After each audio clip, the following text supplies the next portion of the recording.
This is Book TV's Afterwards podcast. Each week, a top nonfiction author is interviewed by a journalist, public policy maker, legislator, or others familiar with their work.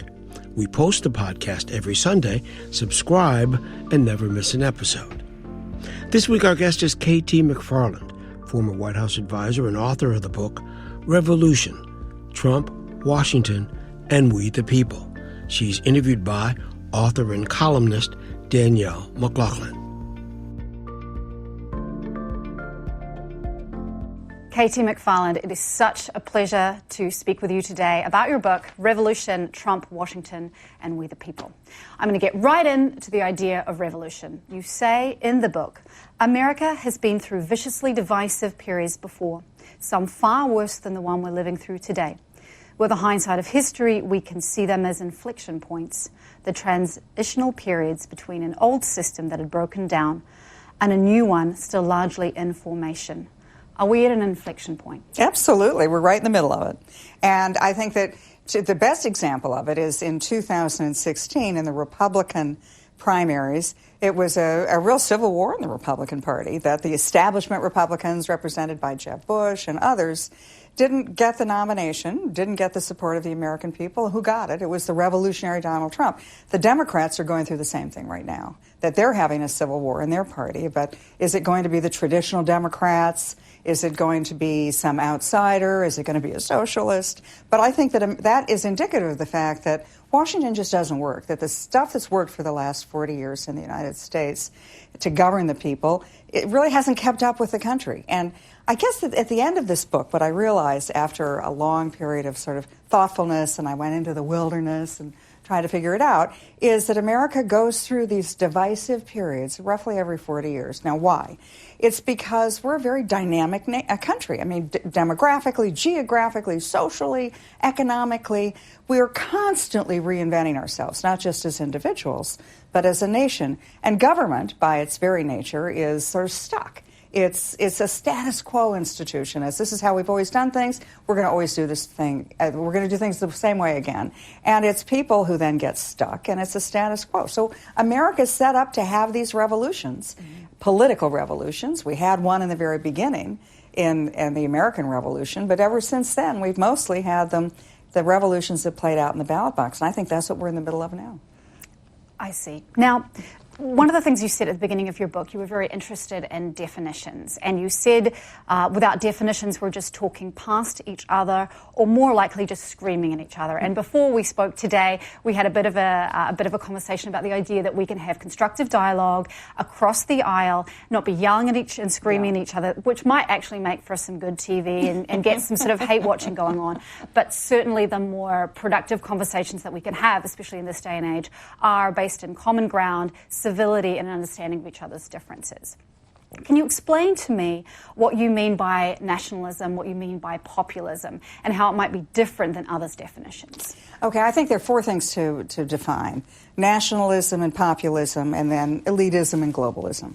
I was always, for decades, I was part of the Republican foreign policy establishment. You know, I went to all those schools. I had jobs in those administrations. But over the last, I'd say 10 or so years, I came to really reject a lot of the thinking that I had had before about globalism. Now, globalism, in my mind, is the idea that because it's a sophisticated economy, an international economy, the world is flat, that the boundaries, national boundaries, aren't as important. Mm-hmm.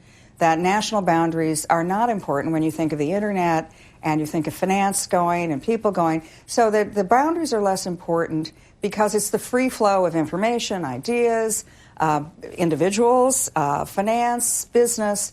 And so that's an internationalist, a globalist thinks, well, that's the new world. Mm-hmm. And so we really don't need to think so much about the national laws and regulations. We really need to have global institutions, global regulations that apply to anybody. The second part of it, though, is the elitism, and I think that stems from, again, a complicated world, a complicated society. So only the experts, only the people who've had, graduate degrees in nuclear weapons know how to, or should be able to have any kind of an opinion on national security. So it's those two together. One, borders don't matter, and experts do. And a lot of elitists are the people who think, well, if we only had this international group of enlightened people, that they could better govern the world and we would be a safer and happy place. That's sort of where I was 10 or 15 or 20 years ago. I'm not there anymore for a couple of reasons. One, the elitists, they're not taking care of all of the people. Mm-hmm. And that the American people, especially I as a patriotic, red-blooded American, I really believe that the American people are sovereign, not some self-selected group of experts, let's say bureaucrat aristocrats, if you will. It's the American people who have the right to choose their leaders. If they don't like their leaders, throw them out. They also have the American people have the right to make mistakes and then change their mind. But the other part of it, which is globalism versus nationalism, I think that we have spent far too long dealing with the world as we wish it would be. Mm-hmm. That the United States at the end of World War II, we were the dominant country in the world, economically, militarily, and what we did was we were very generous to our former allies and even to our former adversaries who had had their societies devastated by World War II.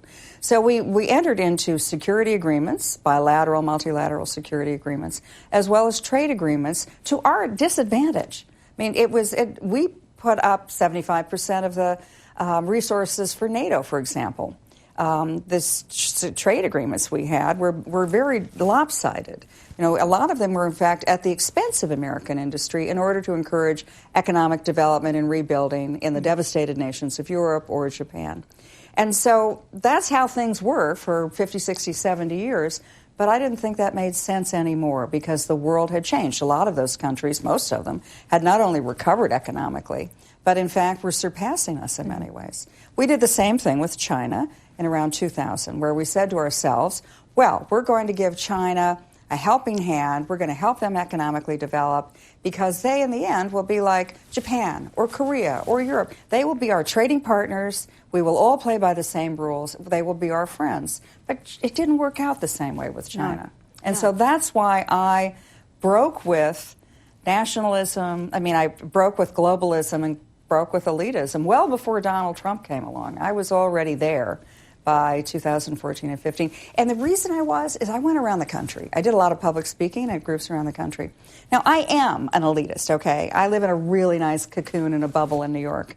But as I went around the country, I knew something was happening. I couldn't figure out what it was. So I then did my own informal polling, and I would get up to the podium, and I would say, how many of you think that the economy isn't where it was, that you won't have the opportunities for your children's generation that you've had? About a third of the hands went up. And then I said, well, how do you think America's losing its place in the world, that we're getting kicked around by pipsqueak countries that we shouldn't be getting kicked around in? Maybe half the hands are up. And so then I would ask, well, how many of you think that the values of America that we think of as American values, self-reliance, independence, ingenuity, how many of you think that those are kind of frittering away? Well, then we're now 75%. Of the people have a hand up. And then I would say, how many of you think it's Washington's fault? Everybody's hand went up, including the guy running the sound equipment. And so I realized that the people I was talking to, women's groups, college students, security groups, foreign policy experts, business groups, they were all doing really well for the most part. They weren't suffering, but yet they knew something was very wrong in the country. And so that's when I really had an awakening and a convergence. So decided that the ways that the country had kept the peace and had governed itself for decades just weren't working anymore. And so I became a committed nationalist, my version of it, and a committed populist, my version of it, before Donald Trump even came on the scene. But I would say, and I want to really point out, to me, nationalism isn't the xenophobic kind of nationalism where you hate the other guy. Right. And my populism isn't, we don't have to do anything. Let's give everybody everything. It's not that kind. That's for somebody else to talk about. But for me, it is getting back to America's roots. What I appreciate when you talk about elitism is that you're self-aware, and so you talk about your own education experience, the people that you're around, and I can sense some tension in a sense. So, for example, when you talk about your time in the White House, and I'm really interested in talking to you about that as a Deputy National Security Advisor, some of the people that you called on, including people like Fiona Hill and Matt Pottinger, I think was the person that you said we need a China person. Matt was, he was a journalist for the Wall Street Journal, and then he went to the Marines, as you said, in his early 30s. Is there a tension between the need for expertise in a place like the White House, where you are dealing with the world's most complex problems? Is there a tension between needing that, needing the people who are educated, who have some experience, who've been on the ground in Afghanistan or have written, extensively about issues that concern us? Is there a tension with that and the idea of about a people's government? Absolutely. But that's why you have a president. Because you get the best advice you can get, and then you decide whether you want to take it or not. I mean, I was responsible for hiring the two names that you've mentioned, Dr. Fiona Hill, who was head of Russia and Europe at the Brookings Institution. I'd known her, read her books, known her for years. And I thought she would be a really important addition. I knew she wasn't going to agree with me or Trump on a lot of things. But I thought before Trump took office that what he had said on the campaign trail, that he wanted to improve relations with Russia. I was not in the least bit naive about the Russians. They've been doing bad stuff for a long time against the United States, mucking around in our elections, our political process for decades.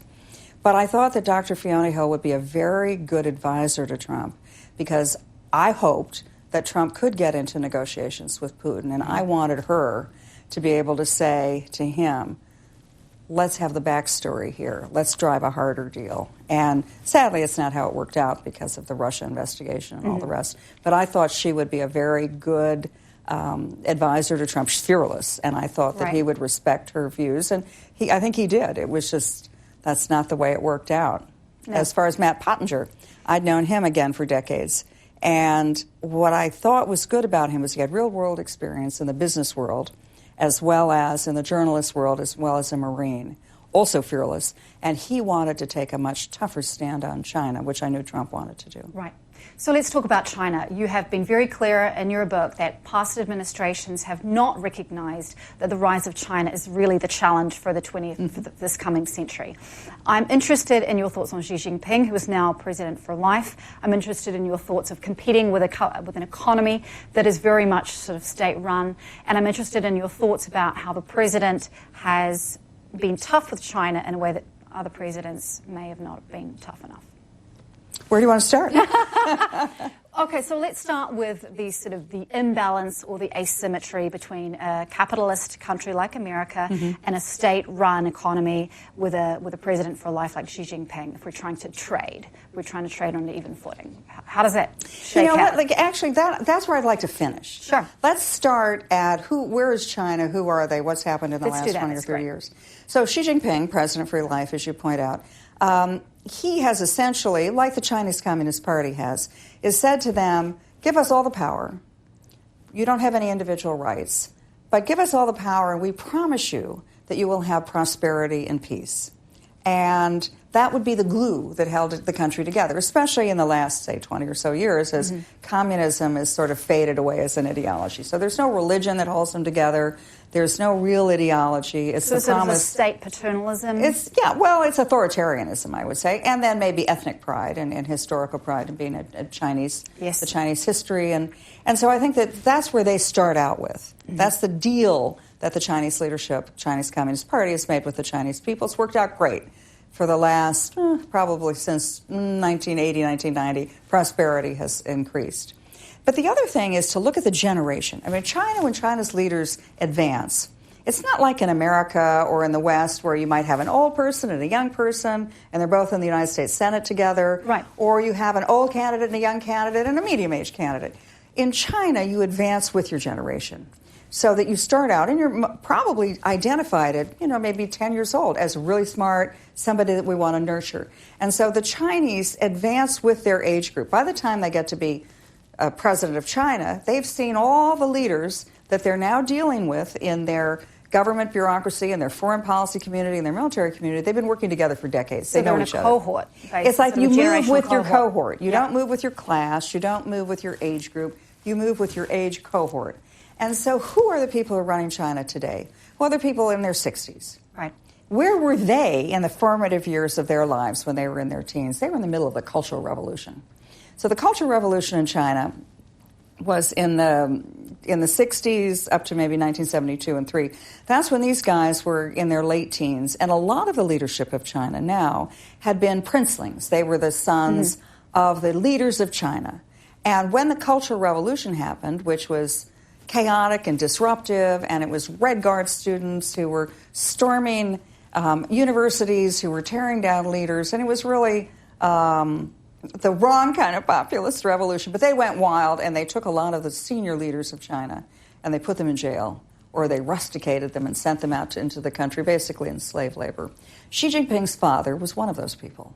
So for his childhood experience, as all of his cohort of colleagues, a lot of them had been in the top positions when they were young, and they lived a good life in Beijing. And then all of a sudden they were sent to the countryside along with their families, to be punished and beaten.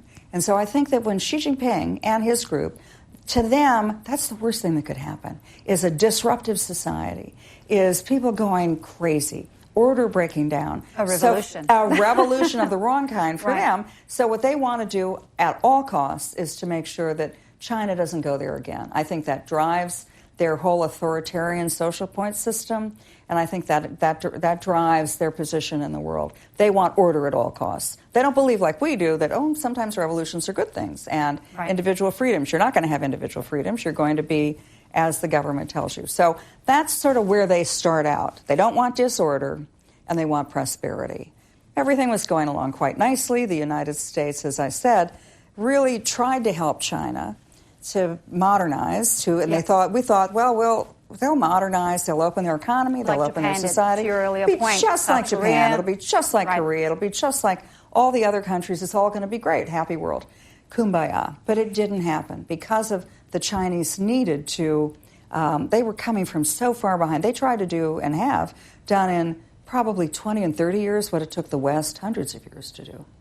And they're very conscious of that they have people who were in starvation situations 20 years ago, and that now they're building modern cities. So they'll do anything to keep that up. So the United States, a lot of the manufacturing jobs that we have, I think you can safely say, they were in America, they went to China. And America never really retrained a lot of the people. We had unemployment or underemployment of a large section of our population while the Chinese were booming. So we enabled their success. We don't resent their success, or at least I don't. We enabled it. But now the times have changed, and it is time to recalibrate that relationship. We don't need to treat China like a third world country and give them the advantages of trade and finance and market economies that they would have enjoyed and have enjoyed as a third world developing country. So I'm not saying we should have an adversarial relationship, and I'm not saying we should try to keep them down. Let's just play fair. Because they have done great things. We acknowledge that. It's a historic achievement in the history of the world. But the time has come to rejigger that relationship. Do you have concerns about Huawei, for example, or the Silk Road and this sort of the buying up of ports throughout Africa, this concern of, do you have a concern about a new sort of colonialism? And do you have concerns about China's rise and displacing the United States as a sort of the predominant power in the global order? Well, the Chinese for years had said to Americans, we know that you're in charge. You're the big brother. We're going to be the little brother. We want a peaceful rise. We don't have any problems here. But I think that their rhetoric and their ambitions have changed in the last decade or so. The things I would point to are their refusal, for example, to renegotiate a lot of these deals. Their beg, borrow, steal, however you can, access to American technology, Western technology. But they've also done probably three things geographically, militarily, that have gotten I'm nervous about. One is the South China Sea and the East China Sea. Now, that is the waterway through which majority of the world trade flows. From Europe, from Africa, from the Middle East, all goes through the South China Sea on its way to China, Philippines, Japan, Korea. And the Chinese have very aggressively moved to say, well, that's an internal Chinese lake. That's not how they started. They said, there's some islands here. We're going to build them up, and they're really going to just be for our fishing fleets. But no, they've militarized those islands, and they are now moving towards claiming that the world's greatest sea lane of commerce should be an internal Chinese lake. The Chinese can decide who does what and when. So that's a big problem. The Silk Road, which is the Chinese attempt to to take the countries so the Silk Road was in the 14th, 15th, 16th century, where trade went from China to Europe to the Middle East. And the Chinese have attempted to recreate that Silk Road with China in charge. It's called One Road, One Belt, One Road. So the Chinese will build this physical highway, but they will also build the virtual highway by going through all these countries, building things to Chinese standards. The Chinese will be in charge, not unlike the Romans did during the Roman Empire in Europe. And then the final thing is that their maritime ambitions.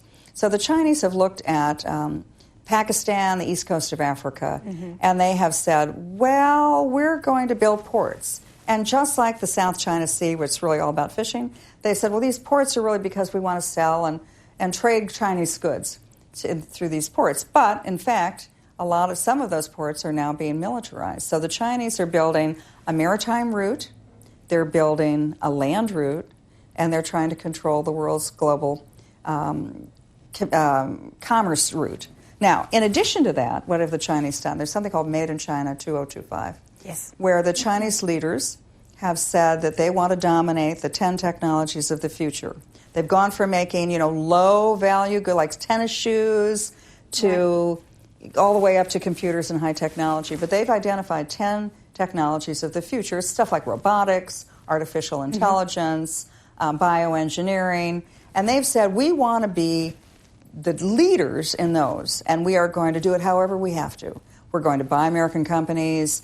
We're going to steal intellectual intelligence if we have to. We're going to demand that Western companies who want to do business in China have to turn over their intellectual property to us. Right. So that's another way that all these things added together, plus a much more aggressive attitude and talking about it. I think that the Chinese no longer want to be America's little brother, that they look at the world and they say, we are going to dominate the world. We're going to dominate the technology of the world, the commerce of the world. With our Huawei International 5G global network, we're going to dominate the communications of the world. And then we'll rewrite the rules according to our specifications. So is that not the case for multilateralism, in the sense that it would be USA and rest of world versus China? Not to say that this would be an overtly aggressive stance, but one example would be the Trans-Pacific Partnership, where America and a dozen states in and around the Pacific Rim decided to make trade agreements and lower tariffs so that they could constrain China's ability to trade with those companies and frankly benefit ideally all of the nation states within it, but certainly the United States. I think that, and you're talking about the Trans-Pacific Partnership. Yes, the TPP, I think that would be a great thing to revisit in Trump's second term, but I don't think it was good to do it in the first place. Why? Because Trump understood that if you rebuild the American economy to make it the strongest economy in the world, you have a lot of leverage. If you get off of Middle East oil and make America energy independent, you have a lot of leverage in the energy world. Right. And we also, because we are the recipient and purchasers of most countries' goods. Other countries make stuff and they sell it to us. They need to sell it to us. Right. We make stuff, be nice to sell it to them, but mostly we sell it to ourselves. So Trump understood those things and realized that if he could fix the American economy, if he could get us off of Middle East energy, he could use trade wars to renegotiate the agreements with China, with Japan, with South Korea. I think there'll be one with Britain soon. Mexico and Canada. So put the United States in a far better position, have much more leverage, and then start negotiating. And so, my advice to him is that now that you have China with a Phase 1 agreement, trade agreement, you have a trade agreement with Mexico and Canada, you have one with Japan and South Korea, you'll probably get one with the Brits by the end of the year, that we now have a consortium and a trading bloc where we can go to China. A lot of us have the same complaints about the Chinese treatment. Certainly. And then we could go as a bloc led by the United States and say, we demand a new deal now. We don't want to keep you down, but we want you to stop exploiting the generosity that we've given you over these decades. Right. No, that is interesting. I want to talk to you about Pax Americana, and I think that's really, or the sort of the aftermath potentially of Pax Americana, which I think we've visited when we relate, when we speak about China. It has given us to some extent a world at peace, although of course we've seen American interventions in Iraq and Afghanistan, which I know that you have seen as just a sort of a complete waste of American lives, and of course American treasure. How do we extricate ourselves from places like Iraq and Afghanistan? We know there's going to be a vacuum. We know that there are concerns with, ISIS and Al-Qaeda and other non-state actors in the Middle East. How do we get out of those big wars and focus our energy and our resources at home? How do we end the endless wars? See, I think that foreign affairs, like life, frankly, or like child rearing, you pick your fights and you have priorities. To me, the big priority now is China. And while ISIS is a problem, and while all these other things, they're problems, but they're not, you don't want to lose track of the real problem. I worked for President Reagan, and I think that he was really great at understanding what's the real game here. It's the Soviet Union and the United States and its nuclear weapons. So let's not get sidetracked with all this other stuff, because it might prevent you from dealing with the major issue of your time. When Trump has allowed the energy industry in the United States, I mean, we have gone in 3 or 4 years from net energy importers to exporters. Right. Within a short period of time, we can replace the Middle East as the world's major source of energy. So once we could get off of their energy, we didn't have to get sort of sucked into their psychodramas that they've been fighting each other for thousands of years, ethno-tribal warfare. We don't belong in the middle of that. We don't need their oil. In fact, we could probably replace their oil. So I think that to me is one of the important things. Is all the other stuff that you've mentioned, that's important, but it's not as important. And if it distracts you from doing the important thing, which is dealing with Asia and China and the 5G global technologies of the future, then you should have a very different approach. So I was critical of not going into Afghanistan, because we should have killed the people who went after us. But we kind of did that after 3 months. Right. We should not have stayed around to rebuild Afghanistan. And we sure shouldn't have stayed around and tried to rebuild these countries that don't want to be rebuilt. Right. And you talk in the book about the idea that we're trying to nation build sort of overnight, even if overnight looks like 20 years. And what is missing is the build-up of civil society, is the build-up of institutions. You can't just make a democracy. You can't just create a democracy. You can't just create a government. You can't just create educational institutions. It really has to come from the countries where you are. You talked about the invasions being the right thing, but the staying being the wrong thing.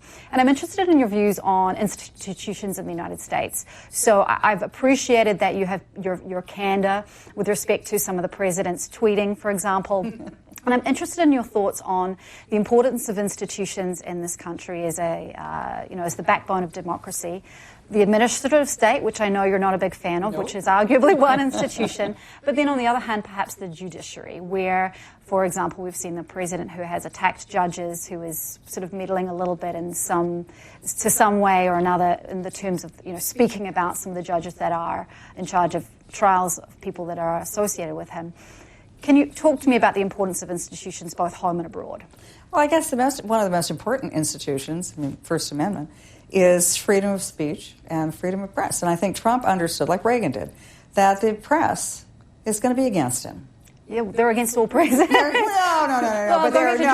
I absolutely would argue with that. George Washington, you can see the quotes from various presidents. And I do agree that some presidents get better or worse treatment depending on which channel you're tuned to, frankly.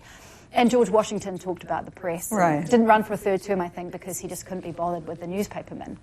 But no, continue. So I think Trump has understood the same way Reagan did, the same way I think all of our great revolutionary presidents did, is that you have to find a way to get directly to the American people and jump over the heads of those, the press establishment. Reagan did it by going around the country and speaking to in cities and towns all across the country, going to local radio stations, local television stations. FDR, Franklin Roosevelt, he did it by fireside chats, by talking on the radio directly to the American people. Yeah. So how does Trump do it? He understands the Washington press corps is going to not like him. In fact, he understands they're going to hate him. They're going to lie about him, fake news. But he's found a way to reach directly over the heads of those people, directly to the American people, tweeting.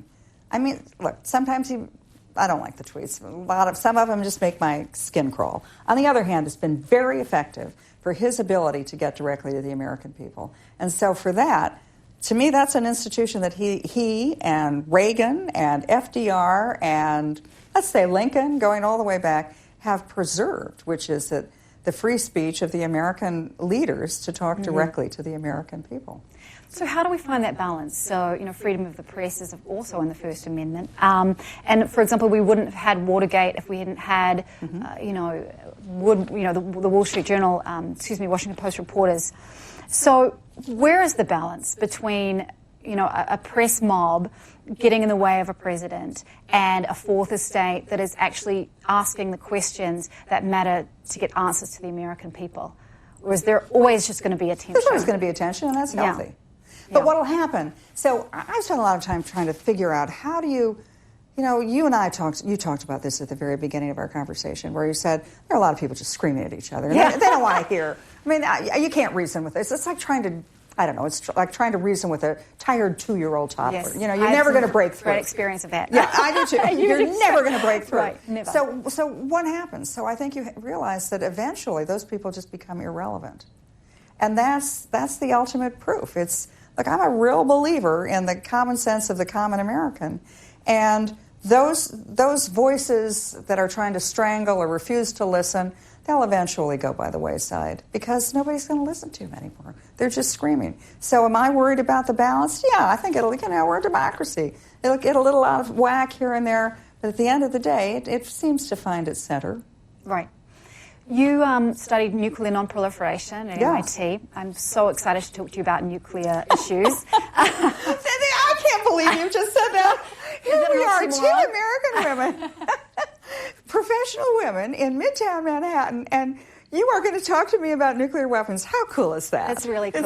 It's really cool. And actually what struck me about the way you talked about elites and the idea that there are sort of certain parts of information or policy that the average American doesn't get access to. I think actually that nuclear non-proliferation is one of those places where, nuclear strategy, average American voter doesn't feel that they have agency over that issue. It doesn't really come up in politics. It doesn't come up in debates. But setting that aside, one question straight out of the gates is, should the president sign New START? All right, so this is the strategic arms limitation agreement with the Russians. Right, so this is the bilateral treaty with Russia. Yeah. That is basically a non-proliferation agreement. There's a 5-year extension on the table. Putin has said he will sign with no preconditions. What are the pros and cons? Why Well, not I've been sign part it? of those from the beginning. So I worked in the Nixon administration when we had the first arms control agreements with the Soviet Union, the SALT talks. And I worked for Reagan when we had the START talks, and when we took it to eliminate whole classes of nuclear weapons between the two of us. So where are we now? At the beginning of the Trump administration, one of the things I did as Deputy National Security Advisor was to take a review of American foreign policy in the first couple of weeks. What was the Obama administration? Where are we now? It's like, let's a status report, okay? And so one of the things that was pretty clear was that the Russians had been cheating for years on this class of weaponry called intermediate weapons. It was also pretty clear that the Chinese were developing them, and they weren't part of any deal. No, they are not. So my advice was, well, let's get to where we need to get to, and then let's call a spade a spade. If we cheat, every reporter will say we're cheating, right? But the Russians cheat, nobody calls them on it. So I think it was the right thing to do. What I did learn with Reagan, and what I relearned with Trump, is you got to have some chips to play in the game. Sure. You've got to have leverage. And where is your leverage if you don't even have that class of weapons? Reagan was able to go to the Soviet Union then and say, let's cancel this, let's cancel that. And we had a lot of leverage over there. We had economic leverage, we had technological leverage, and we had the threat of a defense missile defense system that they knew they couldn't build, and they thought we might be able to. And so I think Trump is gone to the right place for this. It doesn't mean you never have these agreements, but you have them and you negotiate them from a position of strength. Sure.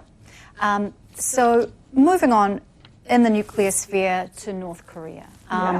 We have had this sort of cycle, and you explain this beautifully in your book, this sort of cycle of committal and non-committal and promises and carrots and sticks with North Korea, at least since the early 1990s when we understood that they were building a nuclear weapons program.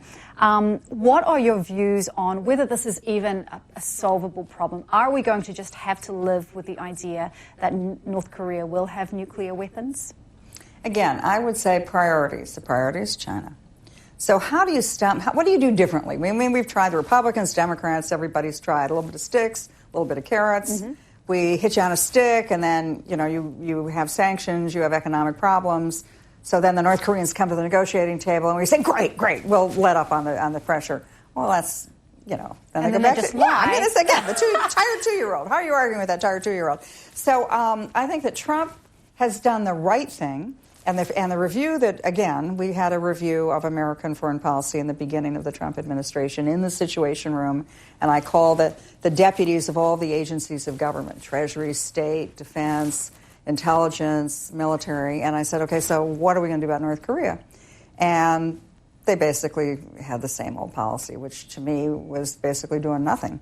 And I said, go back to your agencies. Come back to me in about a week's time. I want to hear all your ideas. Think way outside the box. Right.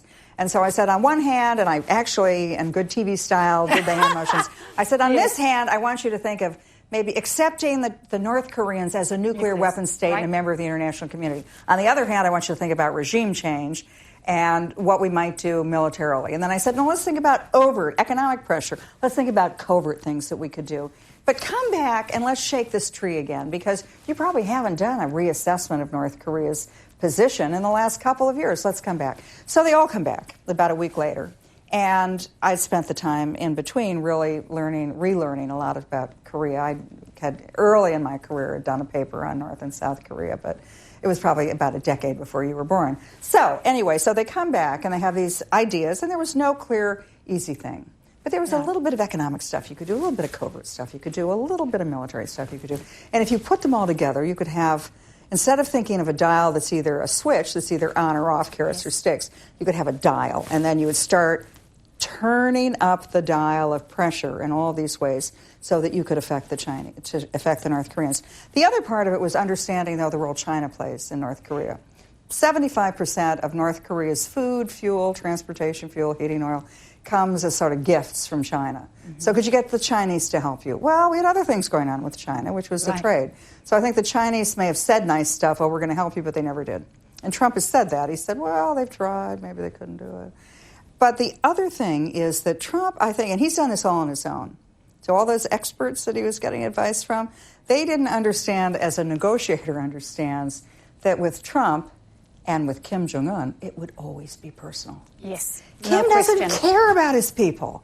No. He'll let him starve. He doesn't care about his generals. He'll feed them to cages of dogs. Right. He cares only about him and his ego, and maybe he cares a little bit about being a greater leader than his father or his grandfather were. Right. So Trump, I think, has found that third way, carrot, stick, ego. And I think he's played to Kim's ego.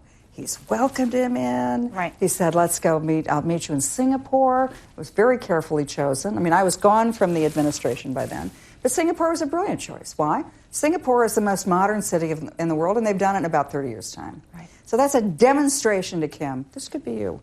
The next meeting they had was in Hanoi.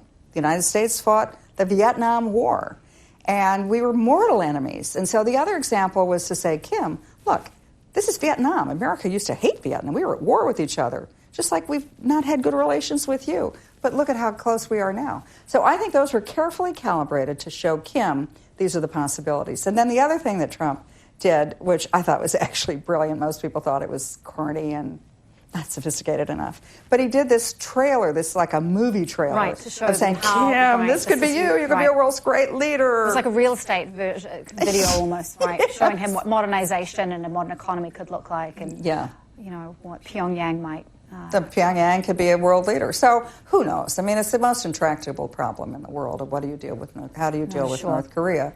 But at least sounds like, how do you solve a problem like North Korea? Ooh, maybe that. Anyway, but I think that was the right thing to do. Who knows where it goes? I think if you have a different relationship with China going forward, North Korea might be in a different position too. Right. I mean, and sort of that's sort of the broader point, I think, is that everything is interconnected. You have geopolitics, you have trade, you have assertions of sovereignty, you have domestic politics, and all of these things are levers, both domestically and internationally.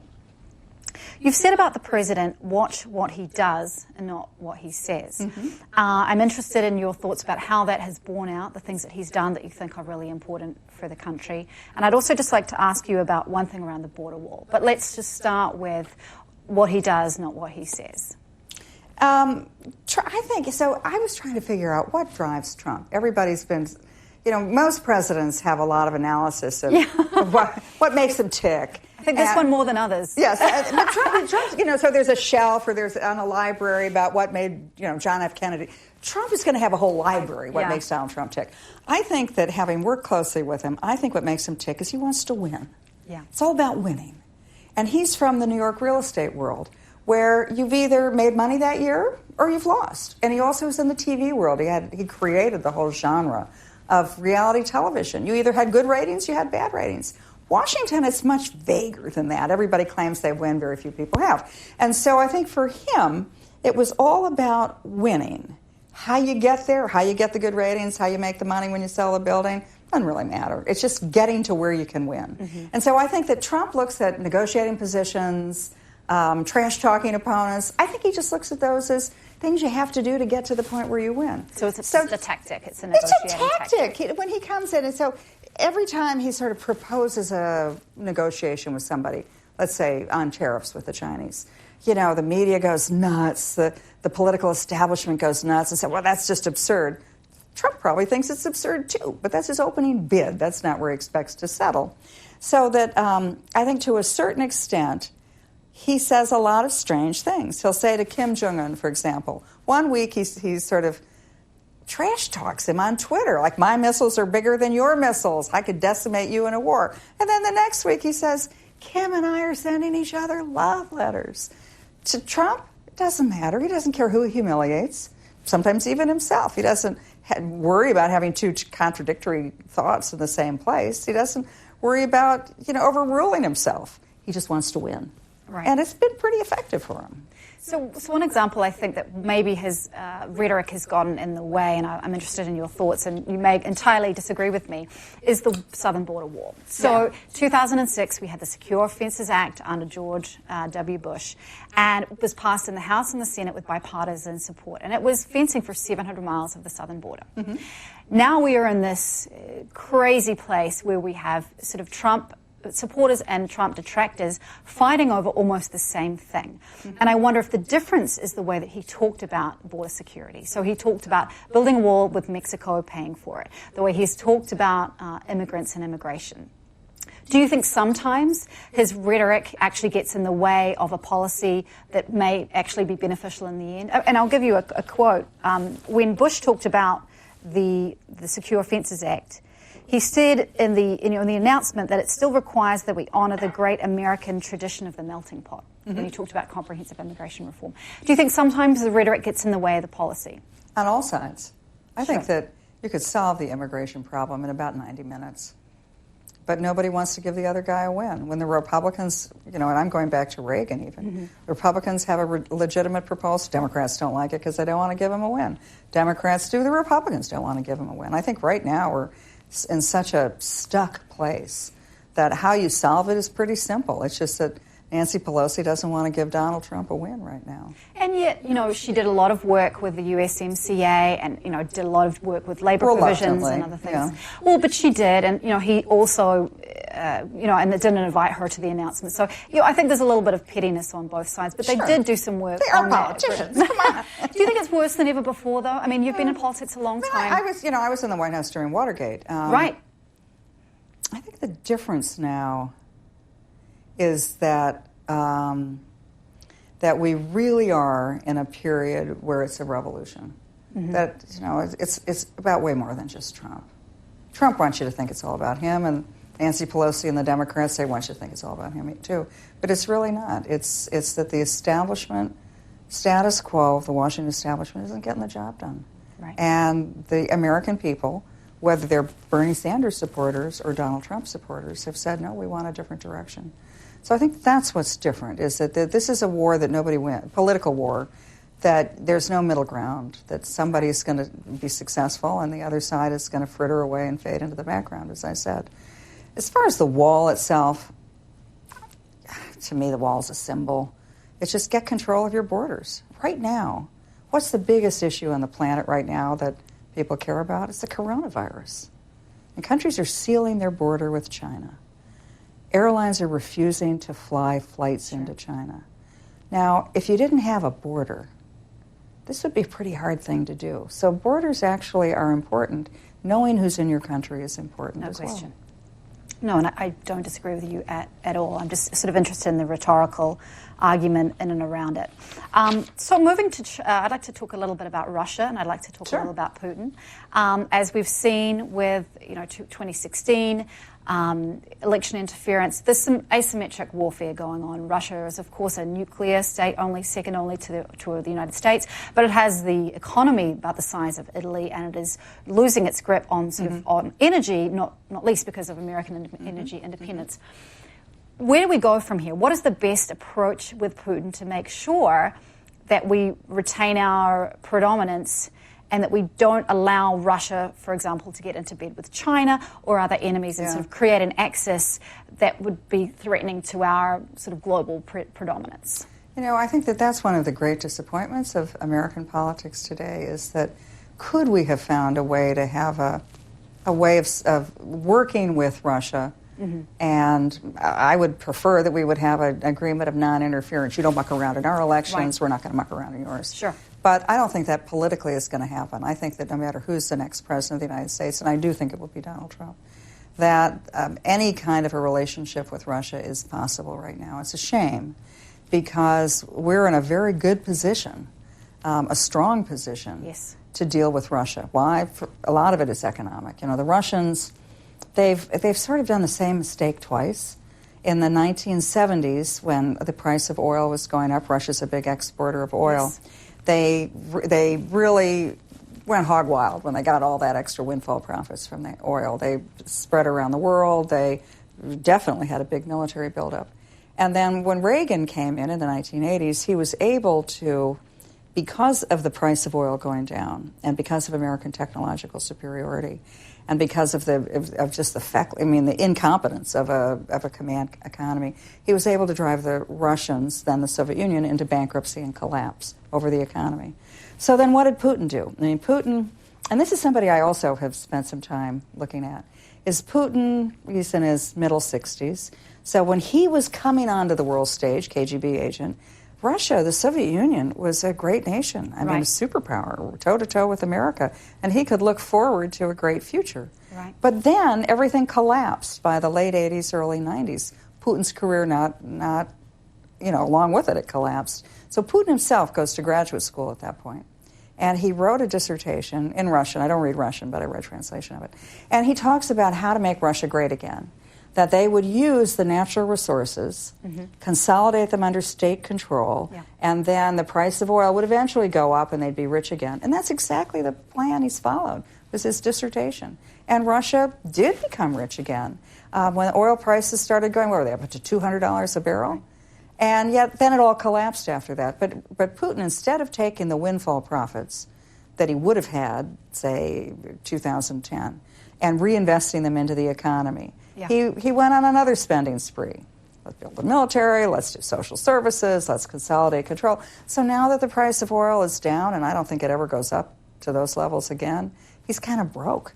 And so this would be a very good time to force a deal with the Russians. Let them have their dignity, and as Reagan did at the collapse of the Soviet Union. But we're in a strong position now, sadly, because of American domestic politics. And I would put a lot of that right into the lap of the Democrats and the Obama administration and the intelligence community. They have, in effect, pushed Russia into the arms of China, which to me is one of the greatest geopolitical threats, is the Chinese and the Russians getting together again like they did in the 1950s and 60s with China's money this time and Russia's military technology.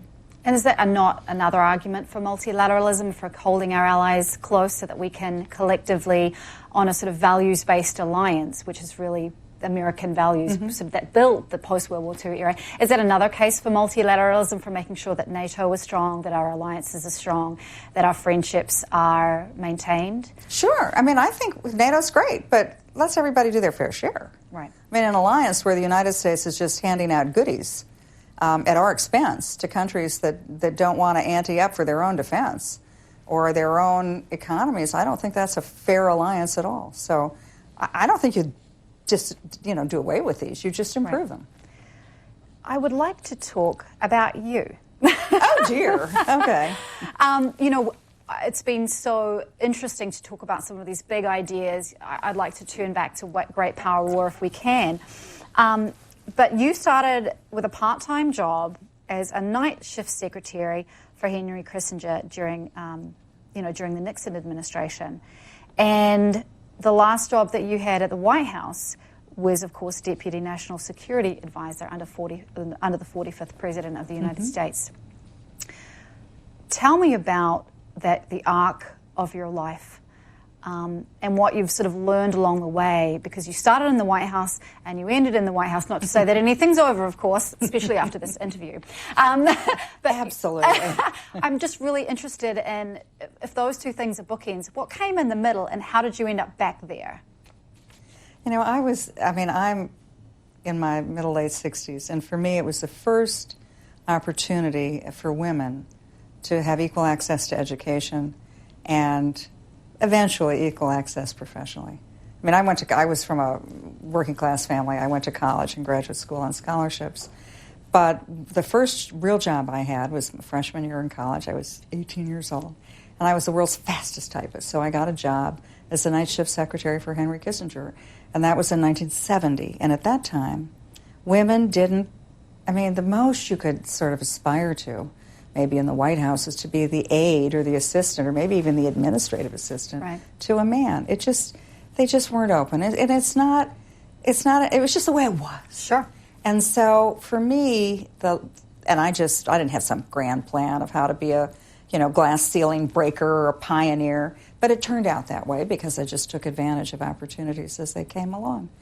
But to end my career, and sitting just a few feet away from my first job as a secretary, to end it as probably one of the most senior people in the American government setting foreign policy in a job that, the 18-year-old Kathy Troya would never even aspire to or thought was possible, to the point where my daughters, they think it's routine that women have these jobs. It's expected. So because they see what you've done too, and they've grown up in a place. But it's a different country. Opportunities have every year opened for women, and now, in fact, my older daughter's about to have her first child, probably by the time this airs. But the fact that there are so many opportunities, and to a certain extent, and I love working with women and talking to women of all ages. But I think the big problem now is, gee, how do I have it all? I have a career, I have an education, I have a marriage, I have kids, and how do you juggle it? It's almost impossible. For me, I live my life in chapters. Yes. I had a great education, a great career, and then in my middle 30s, retired. We had won the Cold War. I was a Cold Warrior. I was a nuclear weapons expert. So I retired to be a housewife and mother, and I did it for well over a decade, and they were some of the most rewarding times of my life. But then got back into the swing of things after September 11th and had a pretty good background. So I thought, well, actually it was my older daughter who said, Mom, I think the country's under attack. You should stop having lunch with your girlfriends and go out and do what you're good at. So for me, it was a life lived in chapters. I have a wonderful husband of 35 years, 5 children, grandchildren, but I've also had a great career. It's the American dream. No, it is. And what you write about is this notion that that's what we all want and deserve, and how do we get back to a place where there is opportunity for all, where we have equality under law. The fact that you took 10 years off, and I say this as a working parent, I couldn't imagine. I'm so afraid to take time away and sort of losing a career run. Yeah. It's almost miraculous that you could do that and then go back, and yet it was your qualifications and possibly your network. You could talk a little bit about that, but it is, I think we're so worried about losing ground that we're just working. And yet you've really shown that you can start at part, here at A and end up at Z with a very interesting and fluid and sort of, non-linear path. Definitely non-linear. But for anybody, man or woman, but particularly for women, you have a lot of opportunities, but don't let those opportunities get in the way of a fulfilling life. I've had professional success, but I've also got personal fulfillment. I have 5 terrific kids. Yeah. They're married, I have grandchildren, and I'm proud of every single one of them, and every single one of them is different. And if I hadn't been part of their growing up, if I hadn't had an opportunity to I don't know, scold them to make their bed and to do all the normal mom things. Yeah, school lunches. It's important. All right. So I have a quote from you, and it says, "Look around you. The future is in all of our hands. It is not up to a group of elites or a permanent governing class or a bunch of power-grabbing ideologues or some self-appointed saviors to reinvent America for the 21st century. It is up to average, common, regular American citizens. We are the people whose task it is to bring about America's next revolution." What can we, the people, do to secure this revolution and make sure that we can live lives of fulfillment with the rights that we are guaranteed under the Constitution? How do we make a difference? Participate, get involved.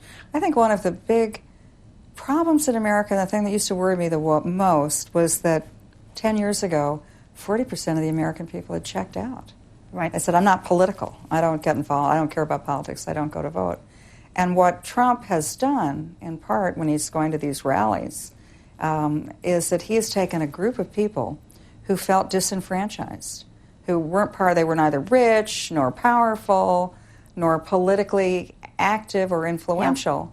Yeah. And he said, look, it's your country, too. And so that, I think, whatever you say about the policies and the politics of it, the fact that more Americans now are in the political process that they're in the arena, aren't they're they? in the arena, and we'll figure it out, right, as long as we're all in there together. And so I think that the single most important thing anybody can do is get involved and show up at those rallies, show up at the polls, hold those guys to account. Don't let that. They shouldn't govern for you. You govern for yourselves. If you don't like the way they're doing, get rid of them. Right. I mean, I think there were 100 million eligible voters last cycle in the national election that didn't vote. So your point is well taken. You don't get to have a say if you don't actually do the thing that is constitutionally guaranteed to you, which is, of course, vote. But it's not just that it's guaranteed to you. You know, with rights come responsibilities. No question. And I think that for too long, a lot of people have said, it's not my responsibility. You bet it is. You know, however you're doing it, it is your responsibility to choose leaders. Your forebears have sacrificed so that you have that right. Right. Now you have the responsibility. All right. I'm going to end with another quote from you. And what I loved about this is that it is a statement about what you've observed in the country. It is a statement about the themes in your book, but it's also a statement about you. And you write, "America is an exceptional nation because it makes this personal reinvention possible. But even more profound is that we also have the power to reinvent the nation. You reinvented yourself many times over. You have served this country. You've written this wonderful book, which, as somebody who is politically, in many ways opposed to you, I found engaging. And what I loved about it was so much that I found in here that there was common ground." So, Katie McFarland, Revolution, Trump, Washington, and We the People, it's been a pleasure. It's been an honor. Thank you so much, Danielle. Thank you. Thanks for listening to this week's Afterwards. Please rate and subscribe to us wherever you get your podcasts.